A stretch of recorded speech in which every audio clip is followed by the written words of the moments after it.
Aqui nós vamos continuar com a lição da semana passada sobre cosmovisão, né? Nós vimos alguns conceitos de cosmovisão na semana passada, né? Quem não estava aqui semana passada? Lá, ó. Gustavo estava lá em cima.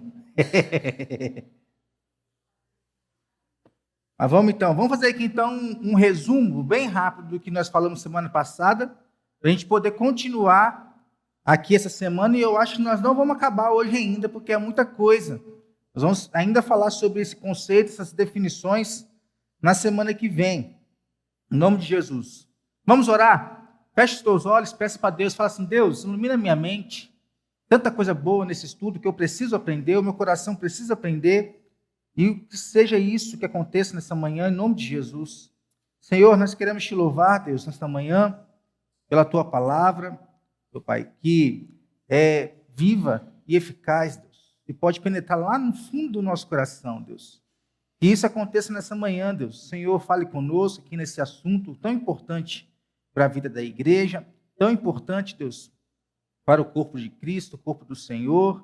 Em nome de Jesus, que as nossas mentes venham a ser iluminadas nessa manhã, meu Pai, que às vezes pensamentos que nós temos possam ser desfeitos pela tua palavra nessa manhã, no nome de Jesus, para que a nossa vida venha a seguir, para poder experimentar a boa, perfeita e agradável vontade de Deus, no nome de Jesus, Pai. Amém. Então, semana passada nós lemos o texto de Romanos, capítulo 12, vamos abrir ele de novo, somente os 3 primeiros versículos.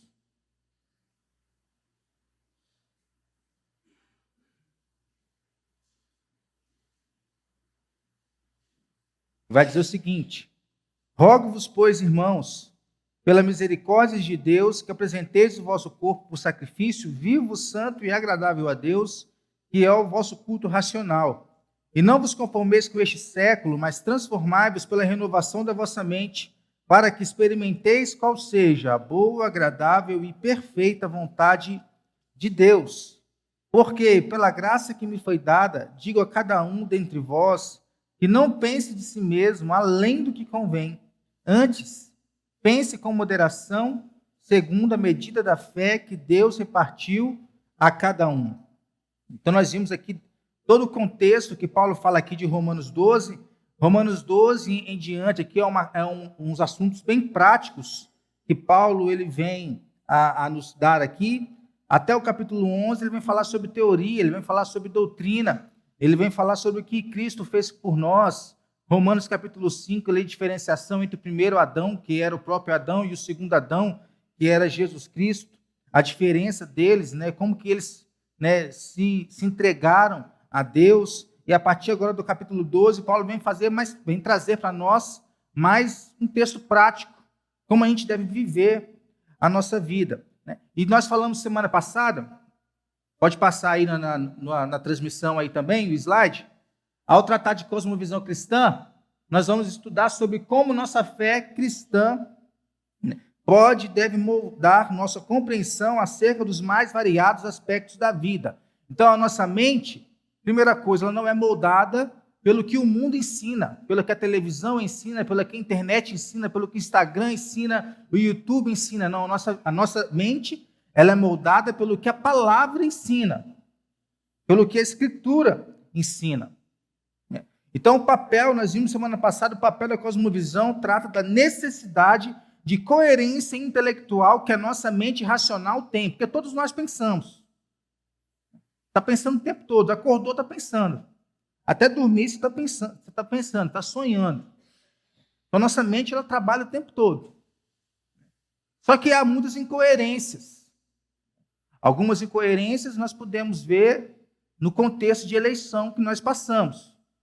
Outra incoerência é quando você vem aqui em cima, professa a sua fé, por exemplo, né? Fala que você vai gastar a sua vida para o Senhor, só que a sua maneira de viver a vida é diferente, né? Há uma diferença entre a teoria e a prática, né? Isso tudo é a cosmovisão cristã que nos ajuda a entender, né? Exemplo, nós somos a imagem e semelhança de Deus. Nós falamos isso aqui semana passada. É uma verdade? É? Vamos lá, vamos acordar. É uma verdade. Ei, isso aqui é uma cosmovisão. Já é um começo. É a primeira cosmovisão que nós temos que entender. Nós somos a imagem e a semelhança de Deus. E agora a nossa vida cristã, ela deve refletir essa imagem e essa semelhança aqui. Senão, não adianta nada.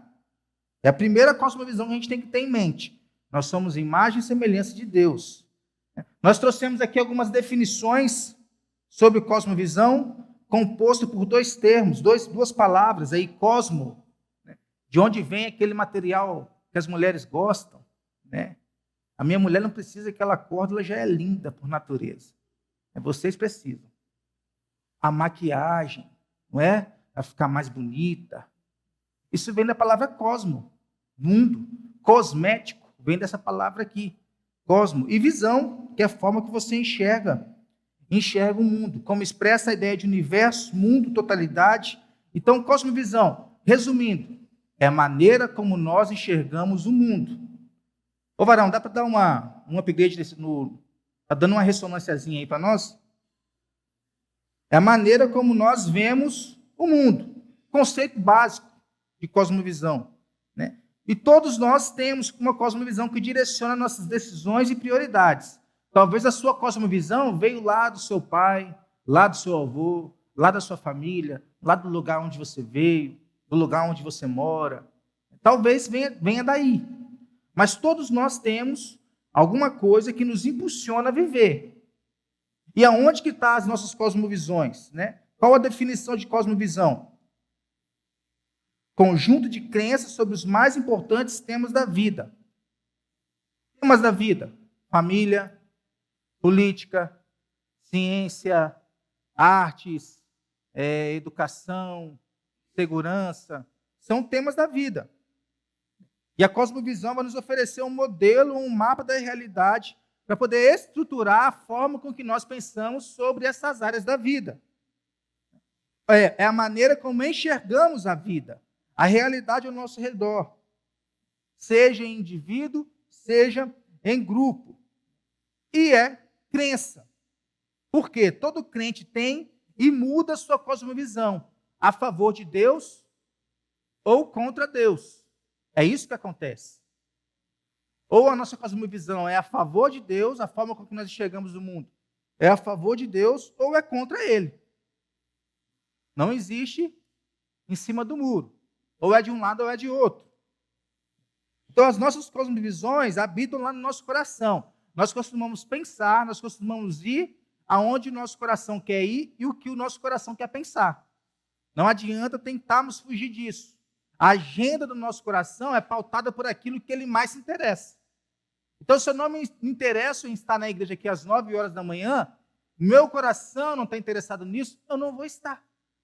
É simples, por quê? Eu vou dar uma desculpa, vou dormir mais um pouquinho, estou com uma dor de cabeça, não posso tomar remédio, vou para a fazenda, eu vou para a praia, aqui está mais distante da praia, mas vou para a praia, não falei semana passada aqui, na minha cidade, o pessoal, em vez de ir para a escola bíblica, estava indo para a praia, para o acampamento da igreja.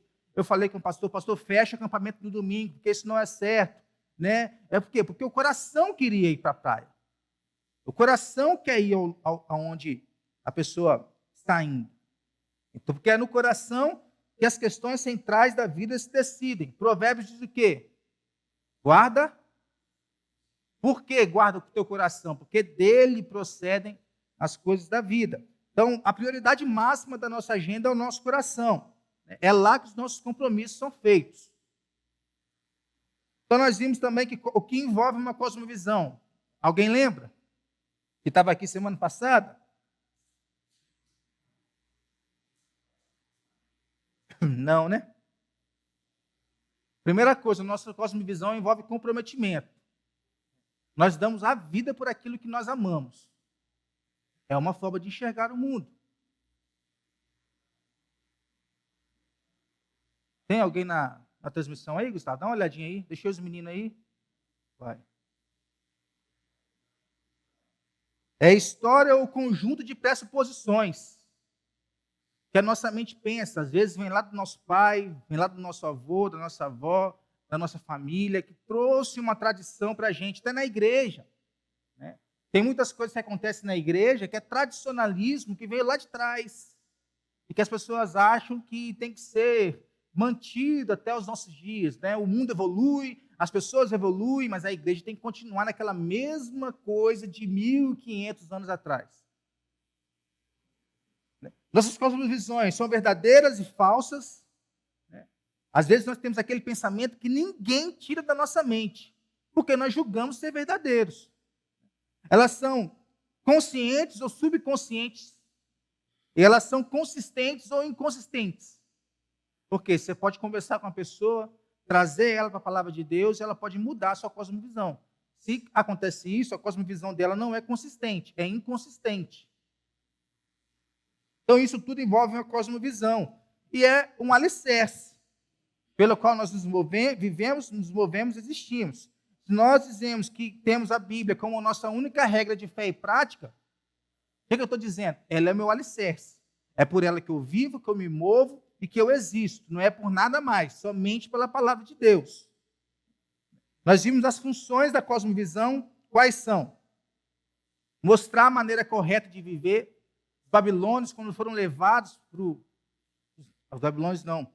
Os egípcios, quando foram levados para a Babilônia, escravos, o que eles perguntaram em Ezequiel? Como nós vamos viver? É a mesma pergunta que nós temos que fazer hoje. Como que nós vamos viver neste mundo que jaz no maligno e está cada dia mais se degradando? Como que nós vamos viver? A cosmovisão cristã vai trazer isso para nós, a forma correta de viver este mundo. Segundo, oferecer uma cosmovisão compreensível para todas as áreas da vida. Família, ciência, política, educação, né, a saúde. Nós vamos ver tudo isso desse conjunto de lições da escola bíblica. Né? Crente não se envolve com política. Quem diz que crente não se envolve com política? Onde está escrito na Bíblia que crente não se envolve com política? É a forma de pensar. É por isso que está aí, desse jeito que está. É por isso que está aí, muitos crentes votando em quem votou. Por isso que existe gente que crê em princípios totalmente contrários dentro da palavra de Deus, dentro das igrejas, que são os falsos cristãos. Mas meu amigo votou no... Tem que ter cuidado para falar, porque vai estar sendo gravado, né? Eu posso ser censurado. Porque votou no Lula. Por que ele votou no Lula? A gente tem que entender. Porque ele não gostava do Bolsonaro. É uma forma de ver a vida. Eu vou dizer que ele é crente por causa disso? Não. Agora, se ele vem aqui me dizer, é porque eu não creio no que a agenda do outro candidato, né, passava para mim. Como que é a agenda do outro candidato? Aí você vai ver a agenda do outro candidato, tem princípios bíblicos. Opa, então há uma controvérsia aí. A gente tem que conversar para saber se você está dentro da palavra de Deus, se você não está. Então, a cosmovisão cristã vai oferecer isso para nós. Há muita gente que não votou no Bolsonaro, não é porque crê na esquerda, é porque não gosta dele. E muita gente diz que ele não se reelegeu por conta dele mesmo, por burrice dele mesmo, entre outras coisas. Então, somente o cristianismo oferece uma cosmovisão compreensível para todas as áreas da vida, todos os aspectos da criação. A cosmovisão vai responder 4 perguntas. Quais são? Nós falamos sobre elas semana passada. Talvez você já se fez essas perguntas. Quais são essas perguntas?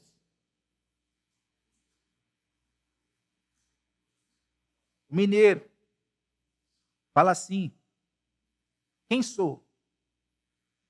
Quem sou eu? É uma pergunta que a gente costuma se fazer. Outra pergunta: onde estou?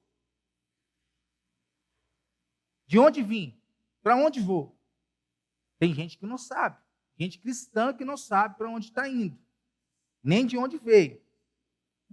O que está errado? Pastor, o que está errado no mundo?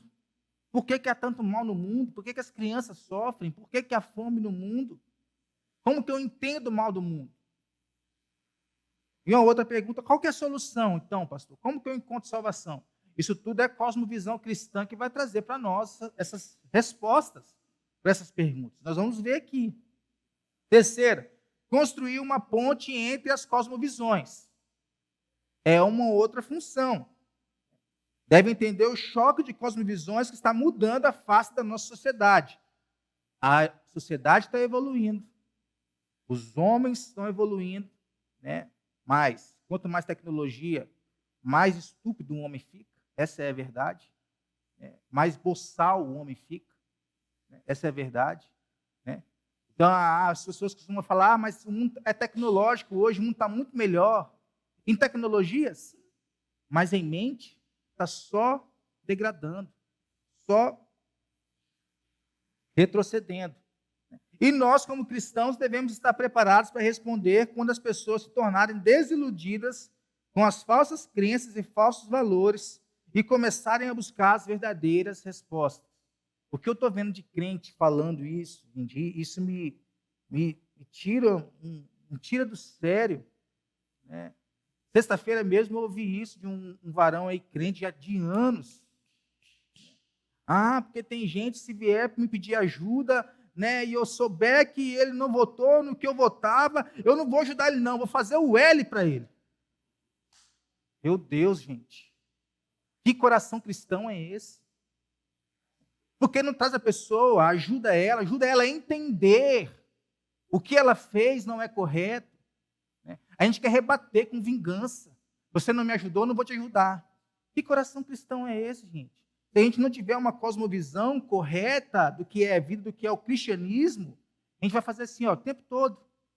Porque tem muita gente que votou e tem muita gente precisando de ajuda. Então, como que a gente vai se comportar dessa maneira? Como crente? Né? Ou rixoso? Porque não votou no que eu voto? Tem que entender essas coisas. E a gente tem que estar pronto, como aqui, a quarta função da cosmovisão, oferecer razão da nossa fé. 1 Pedro, capítulo 3, versículo 15, que o Walter falou de Costa no ano passado, eu me lembro disso. Vai falar de novo agora.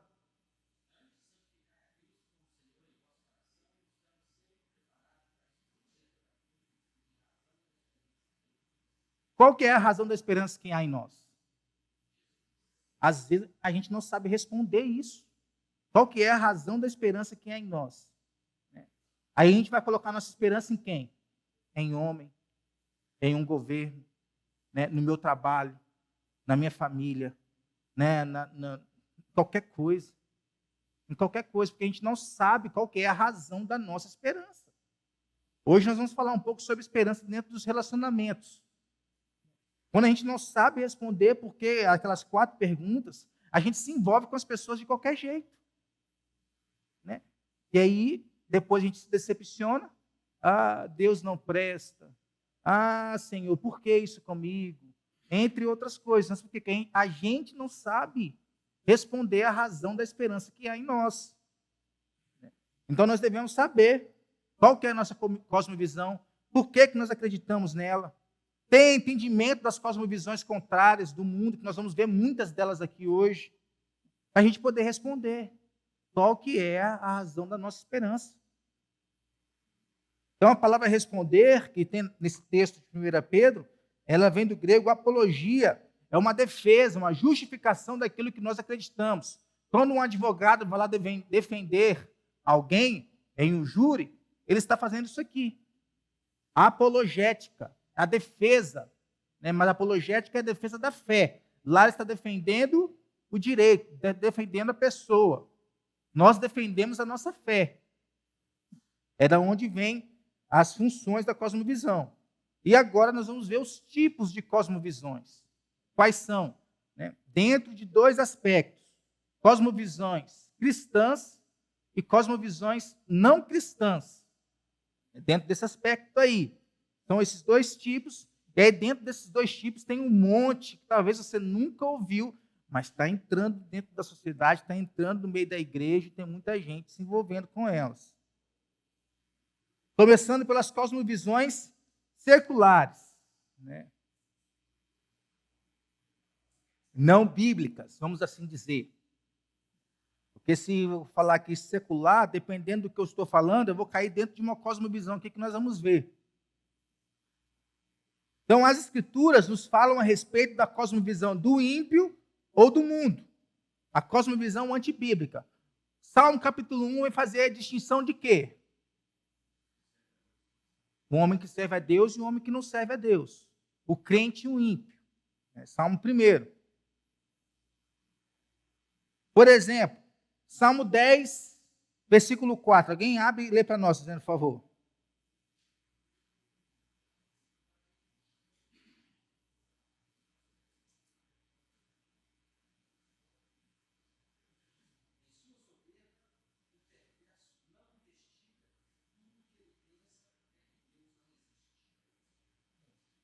Há uma versão que diz: no seu coração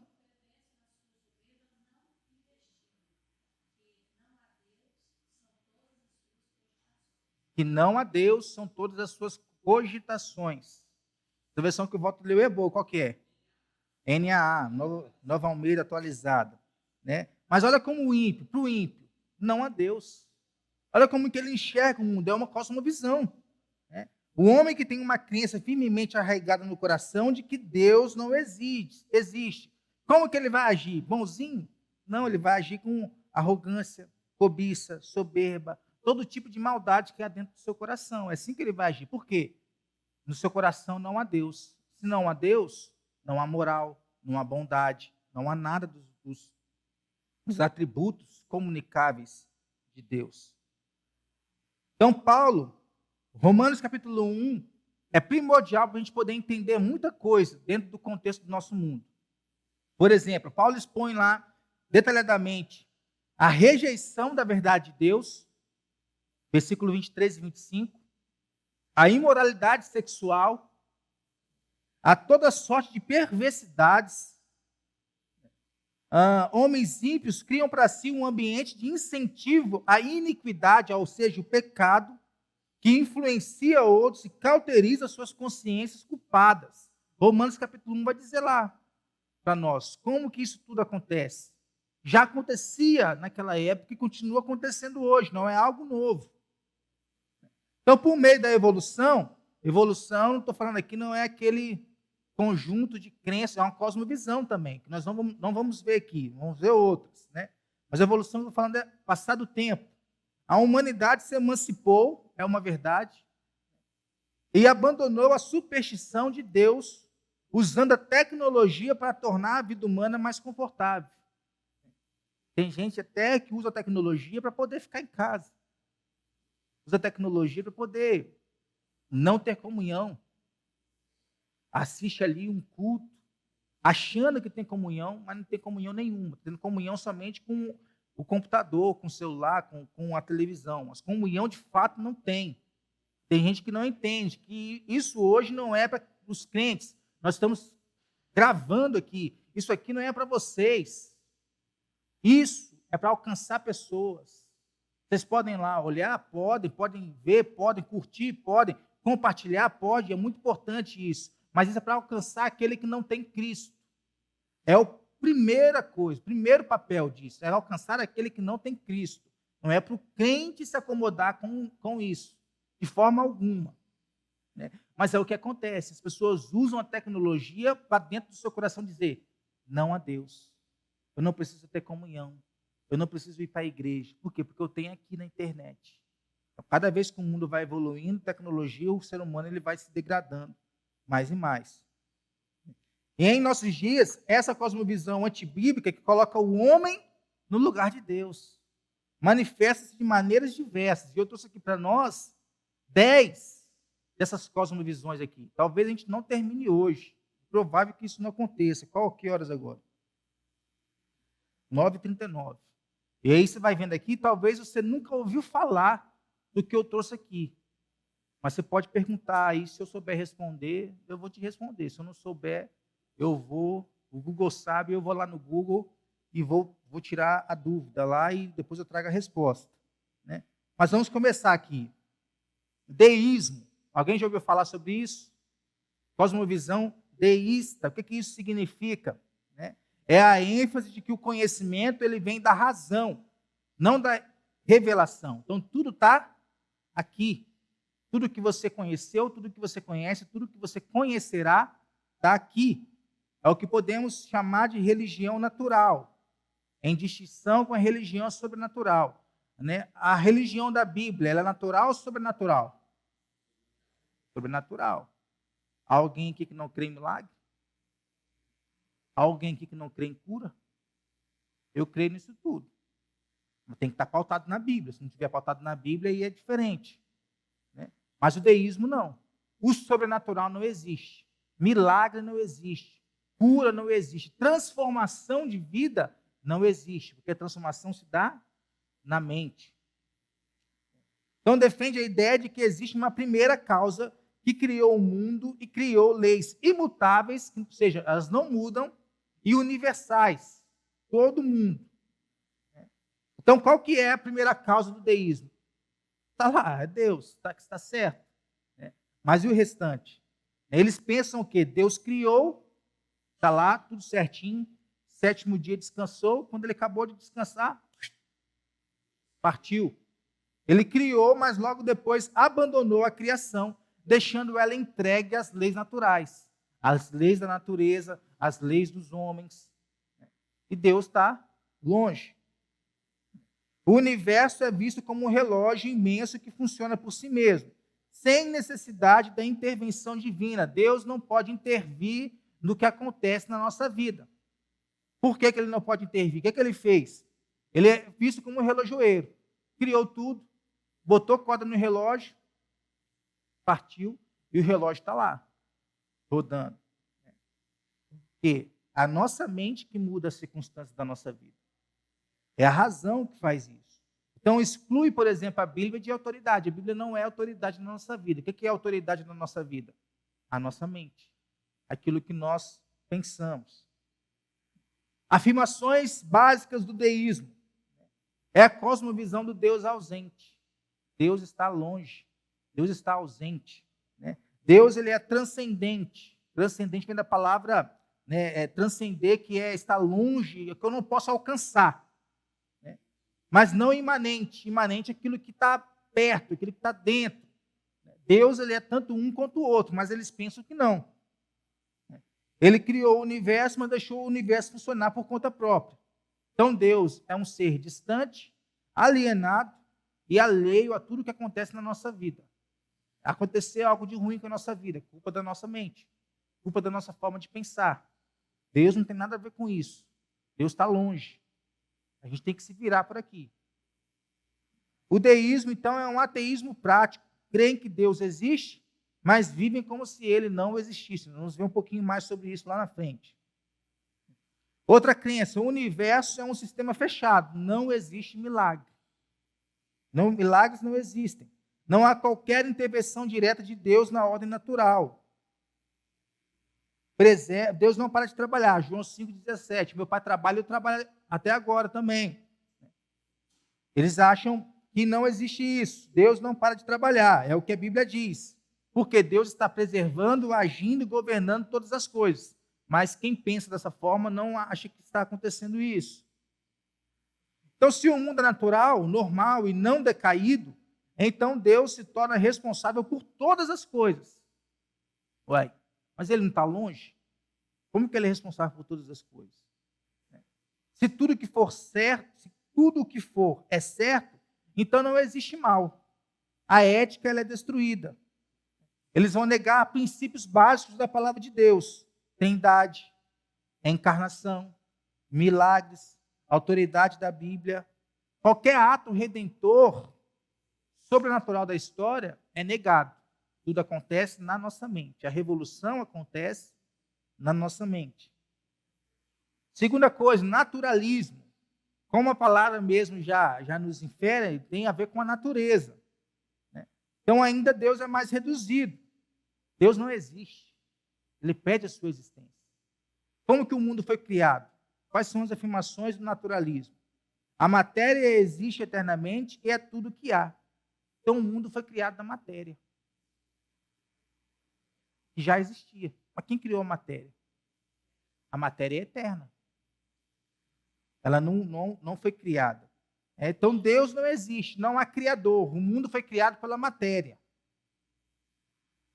É a ênfase deles. Não há sobrevivência após a morte. Morreu, acabou. Acabou. Não tem céu, não tem inferno, não tem nada. É a aniquilação do homem.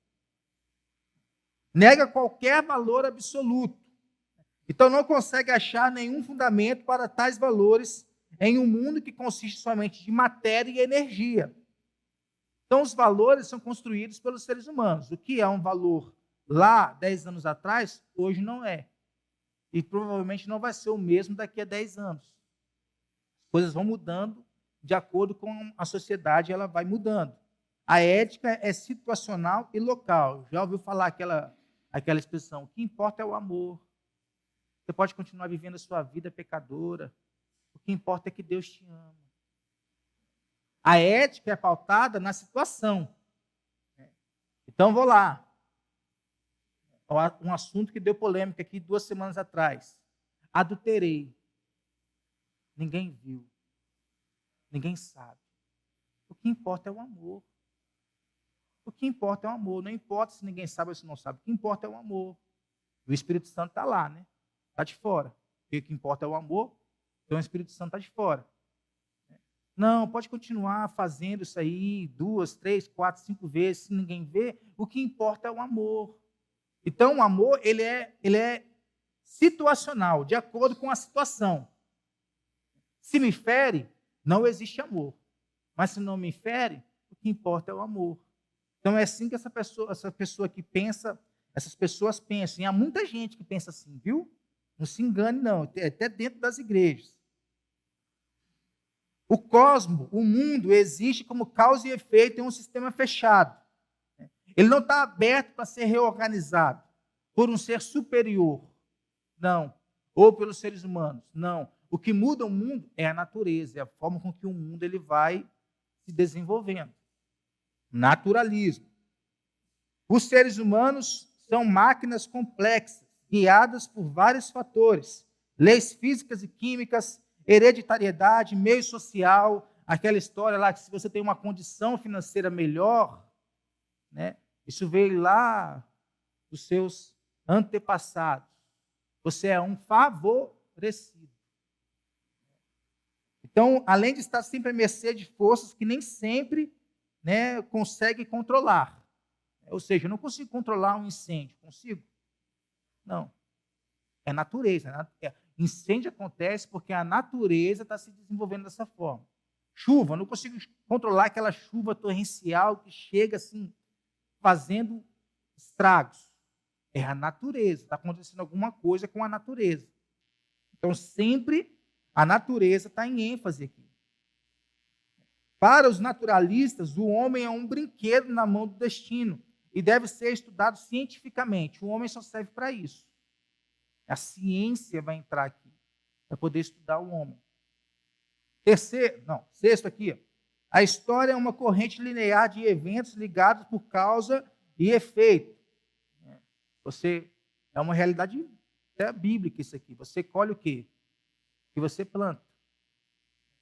Mas não é uma proposta abrangente para poder, né, percorrer todo mundo. Não, é de acordo com cada um.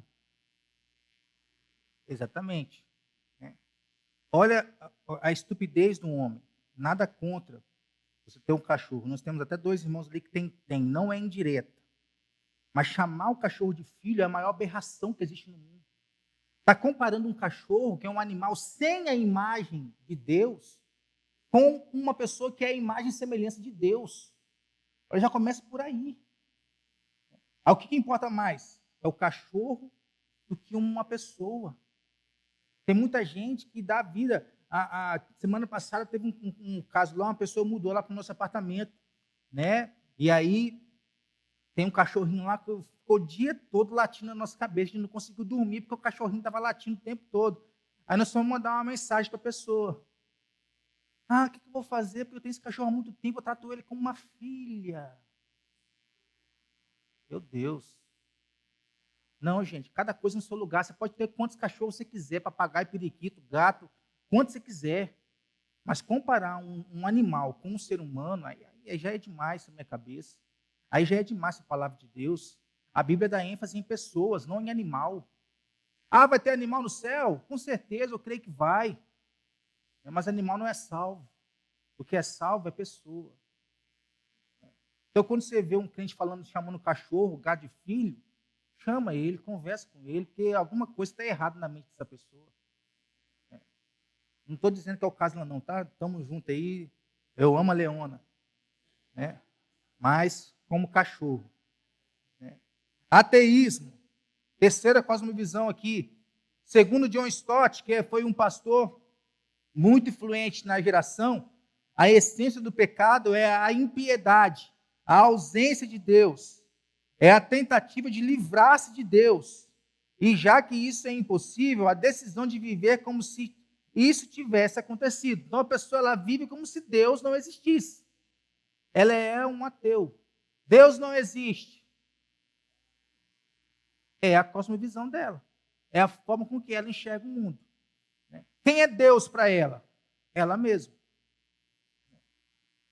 Então, para os ateus, tudo começa com a matéria.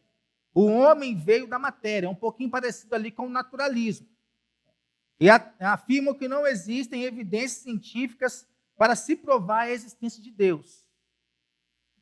A ciência, por mais que ela tente, ela nunca vai conseguir provar que Deus não existe. Qualquer homem que tente aí, por meios naturais, nunca vai conseguir provar que Deus não existe. Como diz Augusto Nicodemos, ele pode mergulhar no mais profundo do oceano.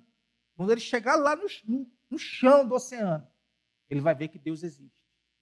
Não tem como a gente viver negando a existência de Deus. Né? Então, semelhantemente, não existem provas científicas para a não existência de Deus. Todas as evidências científicas apontam para a existência de um Criador, porque vai chegar lá na fonte. Vai chegar lá na primeira causa. E vai ver que a primeira causa é Deus. Então, são 3 tipos de ateístas. São aqueles ateístas teóricos. Né? Deus não existe e ponto final. Mas ele não sabe nem responder por que ele crê que Deus não existe. Está tudo aqui somente na mente. Né? Aí, um avião está caindo, quem que ele procura? Ai, meu Deus. Vem um pitbull atrás dele, quem que ele procura? Ai, meu Deus. Porque é só teoria, só na teoria. Eu já disse que era ateu com 15 anos. Com 15 anos, eu cansei de crer em Deus, não, sou ateu. 15 anos. Oi? Rapaz. Me respeita, moço. Segundo tipo, esse aqui para mim é o mais perigoso. Por que é o mais perigoso? Porque ele está dentro das igrejas. Que é o ateísta prático. Ele afirma que Deus existe. Às vezes fez a sua profissão de fé falando que Deus existe, que crê em Deus. Né? Mas ele vive como se Deus não existisse. Ele não está nem aí para Deus. Ele não está nem aí para a palavra de Deus. Mas ele afirma que crê em Deus. É o crente que diz crer em Deus, mas vive de uma outra forma. É um tipo de ateísta. É um tipo de ateísta prático. Que afirma que Deus existe, mas vive como se Deus não existe. E tem muito dentro das igrejas. E o ateísta militante propaga a fé ateia. Ele dá a sua vida para poder mostrar que Deus não existe. Desses aqui também tem muitos na igreja. Muitos. E a eleição nos mostrou isso. Gente, eu falo algumas coisas aqui, mas é para tentar abrir a nossa mente. Manifestações. Não sou contra, você pode ir lá. Eu não sou funcionário da igreja. Primeira coisa, eu não sou funcionário da igreja. Eu sou chamado por Deus. Outra coisa, vocês não são robôs para fazer tudo o que eu quero. Então, se você quer para manifestação? Vai. Eu mesmo fui e pretendo ir de novo. Vai, pode ir. Lutar pelos direitos do país? Vai.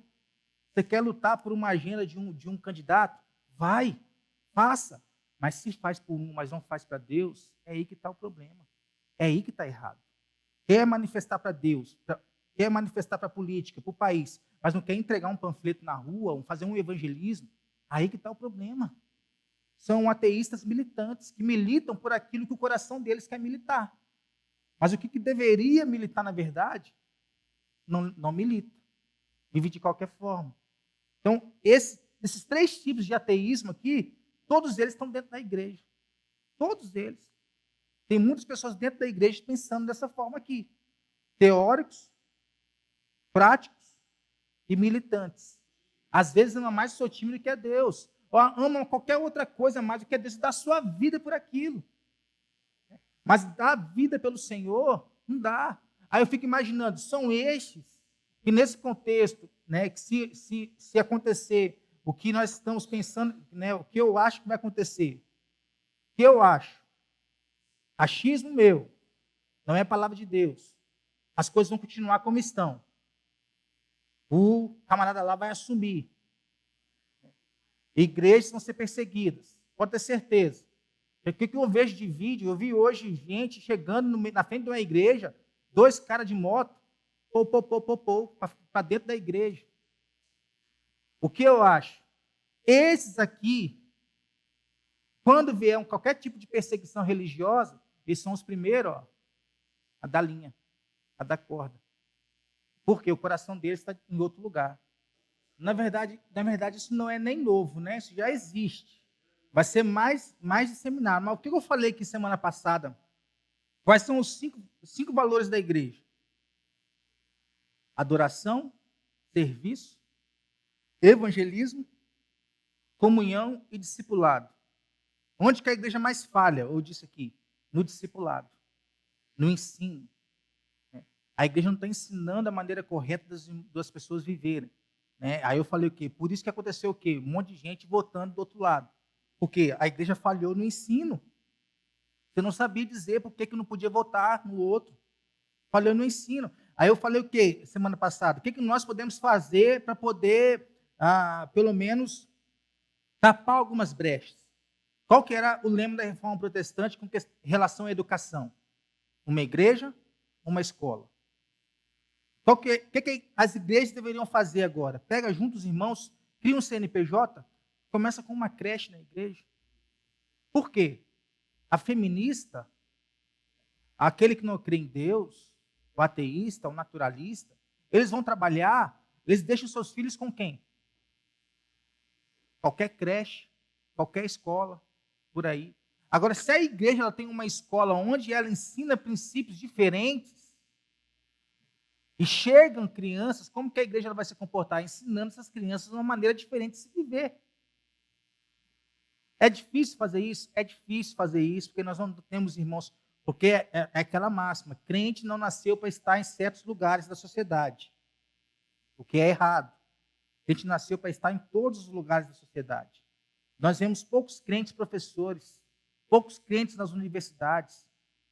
Então é difícil fazer isso, é difícil por quê? Porque nós temos poucos crentes se capacitando para isso. E também nós temos poucos crentes querendo trabalhar. Nós temos poucos crentes querendo trabalhar na igreja, quanto mais uma outra questão dessa. E outra coisa, questão financeira. As igrejas não querem investir nesse tipo de trabalho, questão de dinheiro. 4, niilismo. O que significa isso? Nada. Nada, simplesmente isso, nada. Né? Significa nada. É negação de todos os princípios sociais, políticos, religiosos. Tudo veio do nada e caminho para o nada. Há um buraco no mundo, que é o nada. Da onde nós viemos e para onde nós vamos.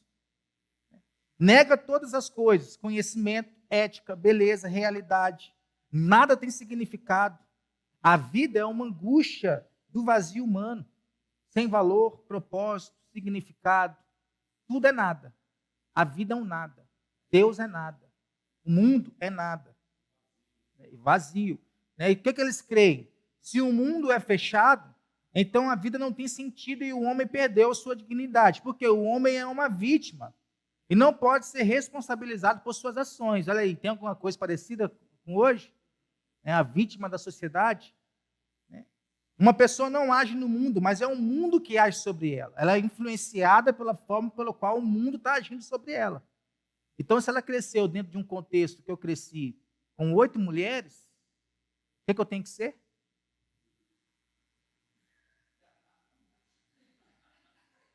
Né? Graças a Deus pela sua transformação. Né? É o que acontece. Se eu venho de uma favela, o que eu tenho que ser? Bandido. É o que? É o mundo que está agindo no meio das pessoas. Dostoiévski ele vai dizer o seguinte: se Deus não existe, tudo é permitido. Deus não existe. O homem veio de onde? Veio do nada. O seu destino final é o nada. Se Deus não existe, logo não há moral. Se não há moral, eu posso fazer o que eu quiser da minha vida, porque eu vim do nada, eu estou indo para o nada. Não há valores na minha vida, não há ética na minha vida. O criador de tudo é o acaso. Talvez você já cantou aquela música do Titãs. O acaso vai me proteger. É isso. É o acaso que protege a gente? Não é. Salmo 62, vamos ver hoje à noite. Somente Deus. Somente Deus. O acaso ele é sem causa, sem propósito, sem sentido, sem direção. Então, tudo que nós formos fazer, só vamos ser conduzidos ao absurdo. A vida é um absurdo encaçapado dentro do absurdo. Absurdo dentro de um outro absurdo. A vida é isso. A vida é nada. Existencialismo é um outro tipo de cosmovisão não cristã.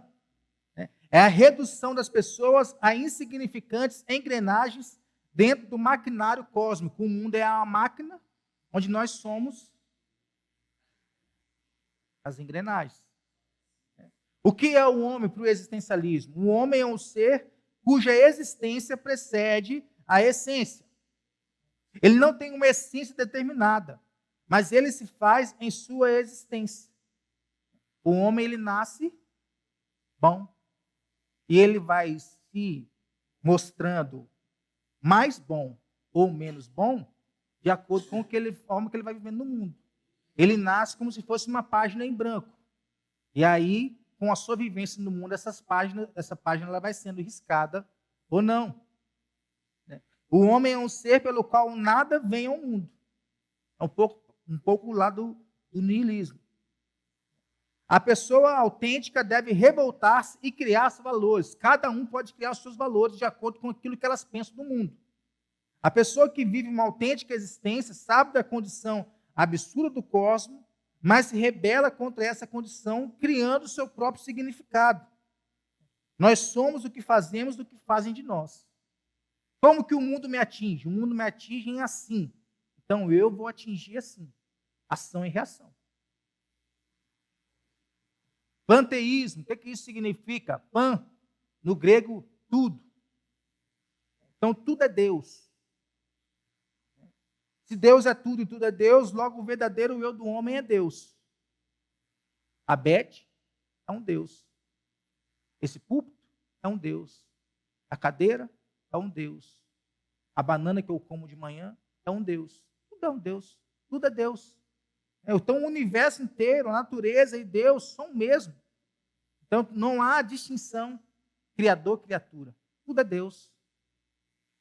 O universo para o panteísmo não tem princípio, sendo assim autoexistente, mas pode com certeza sofrer mutações. Quem é que faz as mutações do mundo? O homem, que é um Deus. O principal aspecto dessa doutrina, porém, é que Deus existe em tudo, em todas as coisas, permeando completamente a sua criação. Deus está em todas as coisas, essas coisas não são meras coisas criadas. Elas são Deus. Se tudo é Deus, se Deus é tudo e tudo é Deus, logo o verdadeiro eu do homem é Deus. Eu sou Deus. O universo inteiro, a natureza e Deus são o mesmo. 7, materialismo. Eu quero chegar nas duas finais aqui, semana que vem. É a cosmovisão que tem base na crença de que a matéria é tudo que existe. O mundo foi criado da matéria, nós somos criados da matéria, tudo foi criado da matéria. E quem criou a matéria? Ela sempre existiu. O materialismo crê que o homem vive em um universo fechado de causa e efeito. Então, tudo que existe é mero produto da matéria, acrescida de tempo mais acaso.